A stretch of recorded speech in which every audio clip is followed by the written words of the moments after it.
Après avoir parlé dans notre précédente vidéo de la mise en dynamique individuelle, il sera question ce jour de la mise en dynamique collective.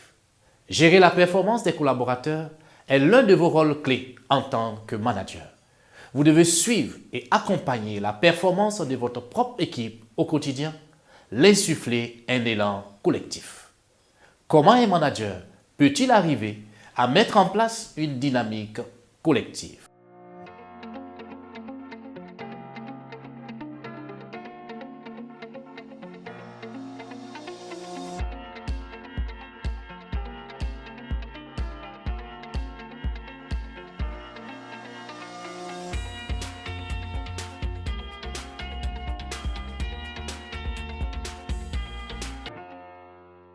Bonjour chers abonnés et vous qui me suivez sur cette page. Cet espace est le vôtre et c'est toujours avec joie que je me retrouve pour partager avec vous ma passion et mon expérience d'entrepreneur et de coach. Nous avons affirmé dans la précédente vidéo que pour atteindre ses objectifs et booster les performances de son ou ses équipes, le manager a besoin d'insuffler un véritable élan à ses collaborateurs et aussi qu'il doit veiller à la fois au plaisir de ses équipiers et à l'engagement collectif. Insuffler donc un élan collectif tout en respectant et en mobilisant les aspirations de chacun reste ainsi une mission délicate qui requiert doigté et organisation. D'où la nécessité de la mise en dynamique, c'est-à-dire la mise en mouvement, le passage à l'action pour atteindre les objectifs. Nous vous présentons maintenant le plan d'action pour une mise en dynamique collective de ces équipes en 9 étapes. Ici, le rôle du manager sera le même qu'individuellement. Il restera l'animateur, mais ne participera pas au cours des différentes étapes, sauf à l'étape 9. Étape 1, réunir toutes les personnes, tous les collaborateurs. Étape 2, exprimer la raison d'être du changement, la situation problématique ou qui nécessite une action. 3. Faire un tour de table pour demander aux personnes, aux collaborateurs ce qu'elles aiment, ce qui est facile dans ce changement. Et à l'étape 4, c'est la phase de réflexion.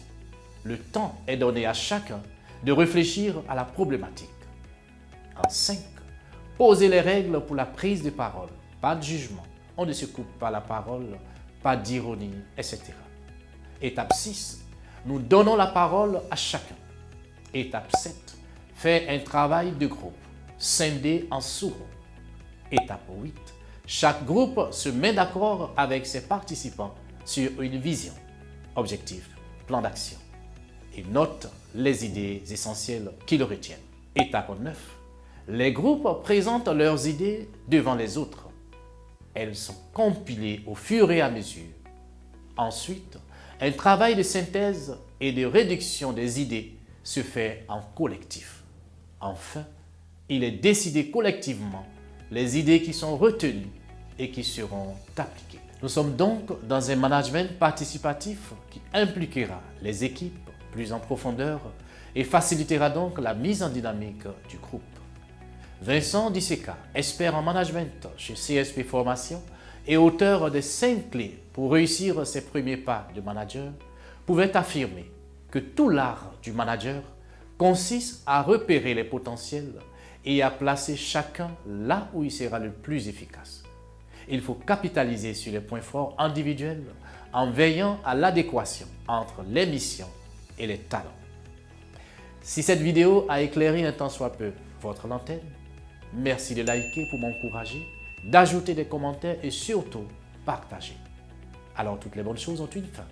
Merci de nous avoir suivis et excellente journée à tous.